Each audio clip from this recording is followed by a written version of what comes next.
Vous avez certainement déjà été confronté à la situation, à une âme. Vous avez peut-être lu des ouvrages, regardé différentes vidéos et vous êtes intéressé à cette facette. Elle est peut-être arrivée à travers d'autres pratiques comme le magnétisme, les thérapies énergétiques ou tout un tas d'autres choses. Et vous posez beaucoup de questions pour savoir comment est-ce qu'on peut devenir passeur d'âme. Est-ce que vous pouvez devenir vous passeur d'âme? Cette vidéo va répondre à toute cette question. Et pour commencer, on va se poser la question de qu'est-ce qu'un passeur d'âme? Et comme ça va nous permettre un petit peu d'arriver à éclaircir toute cette situation. On va commencer dans les temps anciens, et le passeur d'âme n'était pas forcément une personne physique, matérielle, là, comme vous, comme moi, mais plutôt des personnages un petit peu mi-homme, mi-dieu, des personnages qui allaient conduire les âmes, qu'on appelait des personnages psychopompes. En Égypte, alors il ne s'agit pas d'aller retracer toute l'histoire, mais d'aller voir un petit peu quelques éléments. En Égypte, on avait la fameuse cérémonie de la pesée des âmes, un papyrus qui a été découvert. Donc, vous voyez là quelques fragments parce qu'il est beaucoup plus grand. Et après tout un tas de périples à travers les fleuves, je synthétise, hein, on arrive à la séance des pesées des âmes, accompagné par ce personnage qui vient nous guider, nous accompagner. On a une balance, d'un côté on va avoir une plume, de l'autre côté pour les Égyptiens, qu'est-ce qui représentait l'âme? C'était pas forcément le cerveau comme l'image qu'on en a aujourd'hui, mais le cœur.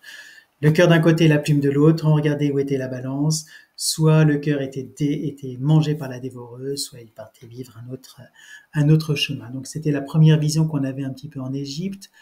Quand on rentre dans une autre approche, dans la mythologie gréco-romaine, on va voir un personnage qui intervient, qui est Hermès, l'hermétisme pour ceux qui s'intéressent à l'alchimie. Hermès qui est le messager des dieux, qui va passer du monde des dieux au monde des vivants. C'est lui qui fait ce lien sans arrêt entre les deux, et c'est lui en même temps qui va aller accompagner les âmes, ce personnage psychopompe. On continue chez les chrétiens, ce personnage n'est autre que l'archange Saint Michel. Lorsque vous regardez la façade d'une église, voyez bien au niveau du fronton, là, au niveau des différentes portes, et normalement la porte du milieu, vous voyez la pesée des âmes. Différentes représentations, celle de Paris qui est la plus connue, avec le diable qui est en train d'essayer de s'accrocher à la balance pour ramener l'âme à lui, et de l'autre côté, on a Saint Michel qui vient récupérer les bonnes âmes par rapport, évidemment, à une vision mauvaise de la dualité de la chrétienté. Et c'est ce personnage qui va faire ce lien entre les âmes. On a des traditions plus populaires, il y en a un petit peu partout. Je vous ai mis ici Ankou pour les Bretons, ce personnage avec la faux à l'envers, et en fait on dit que lorsqu'on entend le son de sa roue qui grince, eh bien c'est que l'heure de la mort arrive. Et il arrive justement pour venir récupérer non pas le corps physique, mais récupérer l'âme de la personne. Donc on se rend compte depuis tout temps que un passeur d'âme, c'est dans la mythologie. Vous voyez, là, je vous ai fait différentes illustrations. Il est omniprésent. C'est lui qui se charge d'accompagner l'âme dans la suite de son parcours. Après, quelle image est-ce qu'on peut en avoir aujourd'hui? On a vu le passé, l'image qu'on peut en avoir, et puis on va voir ce que c'est réellement un passeur d'âme. On peut se considérer souvent que le passeur d'âme, c'est un peu un super-héros. C'est quelqu'un qui a des pouvoirs extraordinaires, qui va aller travailler au-delà des capacités que pourrait avoir chacun. Ça, c'est la première idée. La deuxième idée, c'est que un passeur d'âme est forcément un médium. Un médium, c'est un canal, c'est quelqu'un qui va aller échanger entre le monde des vivants et le monde des morts. Et troisième idée, c'est un passeur d'âme est forcément un chaman, ou inversement, un chaman est forcément un passeur d'âme, parce qu'en se mettant en transe, il va aller dans un autre monde, le monde qui n'est pas notre monde physique, mais le monde des esprits, pour aller travailler au niveau de l'âme. Voilà un peu des différentes images qu'on peut avoir au niveau d'un passeur d'âme aujourd'hui. On va voir que ça peut l'être, mais ce n'est pas forcément le cas. Et pour ça, on va s'intéresser au travail du passeur d'âme. Le passeur d'âme, il travaille sur l'âme. L'âme, c'est quoi? Pour comprendre ce qu'est l'âme, il faut comprendre ce qu'est l'homme. L'homme est constitué de différentes choses. Le corps physique, indéniable, on le voit, on le touche, c'est nous, donc là, il n'y a aucune difficulté pour savoir qui il est. On a différents corps énergétiques, on ne rentre pas dedans, les différents corps qui sont associés aux chakras. On a l'esprit qui va animer le corps et on a l'âme. Et c'est vraiment le sujet qui nous intéresse. Donc c'est une composante de l'âme et le passeur d'âme va aller travailler sur plusieurs aspects de ces âmes. Évidemment, les âmes qui sont les âmes des personnes qui sont décédées.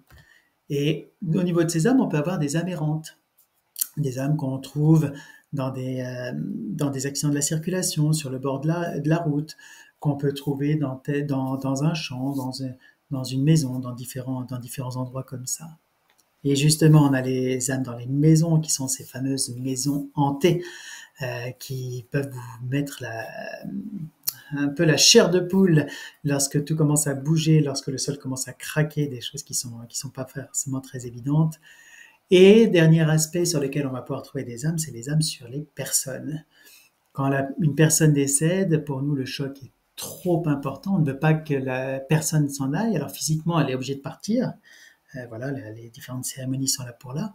Mais au lieu que l'âme monte, eh ben on va aller la récupérer à nous, on va aller l'accrocher. Et elle va se nourrir de notre énergie. Et le travail du passeur d'âme va être de travailler sur toutes ces facettes des âmes. Les âmes errantes, les âmes dans les maisons, les âmes sur les personnes. Pour cela, il va falloir avoir certaines qualités. On a vu le super-héros, on a vu le médium, on a vu le chaman.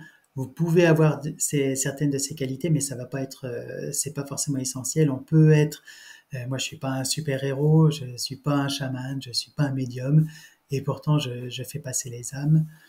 On a une approche au centre de formation de l'Ermitage qui est une approche assez particulière. C'est pas une approche d'un combat. On n'est pas là pour lutter. On n'est pas là pour que ce soit la violence. On est plutôt là dans un accompagnement. L'âme perdue est souvent une âme un peu affolée, une âme qui a peur. Et on est là pour la rassurer, pour la conduire dans la suite de son cheminement. Et pour ça, il faut tout un tas de qualités, tout un tas de qualités qui sont celles-là. Il faut être à l'écoute de l'âme. Lorsque vous avez affaire à une personne physique, il faut être aussi à son écoute. Ça, c'est important. Souvent, les personnes ne trouvent pas de solution. Elles vont voir leur médecin, vont voir un énergéticien ou différents thérapeutes et ne trouvent pas de solution aux différents problèmes. Il faut aimer et s'occuper des autres. Ouais, l'âme, c'est une personne physique qui n'est plus là, mais dont son esprit est toujours présent. Et donc, si vous aimez pas les gens, ne faites pas passeur d'âme, hein. C'est une condition sine qua non. Il faut avoir le sens de l'observation, regarder les différents signes, les différentes choses qui vont se passer pendant les différents process, avant, après. Il faut avoir de l'empathie. Le monde de brut, il y en a assez comme ça. Ici, c'est pas du tout le cas. On est dans l'accompagnement. On respecte, on écoute. C'est vraiment toutes ces qualités-là qu'il va falloir avoir pour être un passeur d'âme. En un mot, on est bienveillant à travers l'humain présent physiquement, l'humain qui n'est plus là, mais dont son âme est encore présente. Et alors, vous allez me dire maintenant, mais comment on devient passeur d'âme? Ben, tout d'abord, il faut toutes les qualités qu'on a été décrites. Alors, prenez pas un crayon, un papier en disant, ah, est-ce que je suis bienveillant? Oui. Est-ce que je suis à l'écoute? Oui.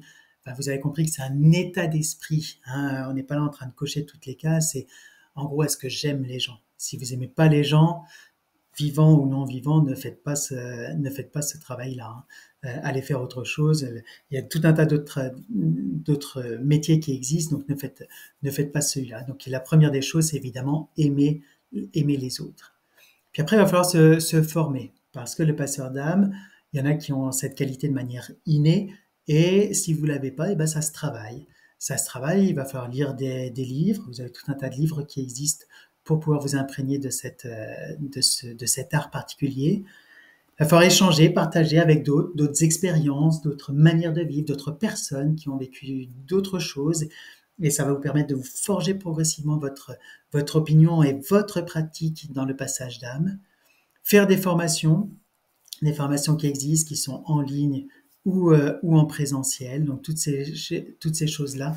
Et enfin, expérimenter. On peut rester toute sa vie à lire des livres, à faire des formations. Il n'y a qu'une seule bonne école une fois qu'on est bien armé, hein, parce qu'il faut d'abord faire évidemment ce travail de formation, mais une fois qu'on est armé, une fois qu'on a les outils, et bien après, il faut y aller. Il faut essayer. Et c'est comme ça que vous allez sentir, percevoir, ressentir dans votre corps tout ce qui va se passer et vous saurez si c'est quelque chose qui est fait pour vous ou pas. Et ensuite, vous pouvez développer d'autres pratiques, la médiumnité, être un super-héros, être un chaman ou tout un tas d'autres choses.